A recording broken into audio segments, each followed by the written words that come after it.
বসেছিল এবং কার সাথে যেন কথা বলছিল। মানে এই না যে কলেজ কর্তৃপক্ষ তাকে আপ্যায়ন করছে, এটা আসলে কোনো আলোচনার বিষয়বস্তু না। এটা আসলে আলোচনার বিষয়। কেউ পায়ের উপরে পা তুলে বসে থাকবে কিনা এটা তো আর আমি জানি না, আমি বলতে পারবো না যে কেন পায়ের উপরে পা। আসলে আমরা একটা অনাকাঙ্ক্ষিত ঘটনা, আমরা কেউই অবগত ছিলাম না যে এমন কিছু একটা ঘটতে পারে। তো সেই জায়গা থেকে কি বলবো, আসলে তার উদ্দেশ্য কি, কারোর সাথে যোগাযোগ করে এসেছি কিনা এই বিষয়ে আমরা কেউই এখনো কিছু জানি না। তবে আমাদের প্রিন্সিপাল ম্যামের সাথে কথা হয়েছে, তিনি অবশ্যই আমাদের আশ্বস্ত করেছেন এবং অবশ্যই তিনি মার্কেটিং বিভাগের সকল শিক্ষকদের সাথে কথা বলবেন।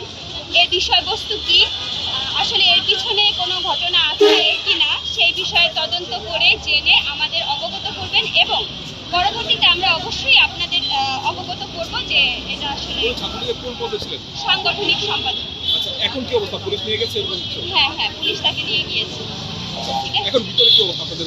না, এখন যেহেতু আমাদের ক্যাম্পাসে একটা পরীক্ষা চলছে, 3rd ইয়ারের পরীক্ষা চলছে, এখন ক্যাম্পাসের অবস্থা আমাদের শিক্ষক পরিষদ আমাদের আশ্বস্ত করেছেন যে অবশ্যই এটা পরবর্তীতে যাতে এই ধরনের ঘটনা না ঘটে, বা যেহেতু তাকে পুলিশের হাতেই তুলে দেওয়া হয়েছে এবং পরবর্তীতে যাতে এই ধরনের ঘটনা না ঘটে সেজন্য আমাদের ক্যাম্পাস থেকে কঠোর ভূমিকা পালন করা হবে।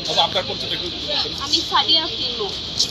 আচ্ছা আপু, আপনারা অভিযোগ করেছেন যে জুলাই অভ্যুত্থানে না, এটা ক্যাম্পাসে সামগ্রিক মানে সর্বোপরি আসলে নেত্রীরা যারা ছিল তারা সর্বোপরি সব সময়ই হচ্ছে মেয়েরা তাদের জন্য আতঙ্কে থাকতো। বিষয়টা এরকম, জুলাই আন্দোলনে উনি ক্যাম্পাসে ছিল এবং শিক্ষার্থীদের উপর টর্চার করেছিলেন, বিষয়টা এমন না।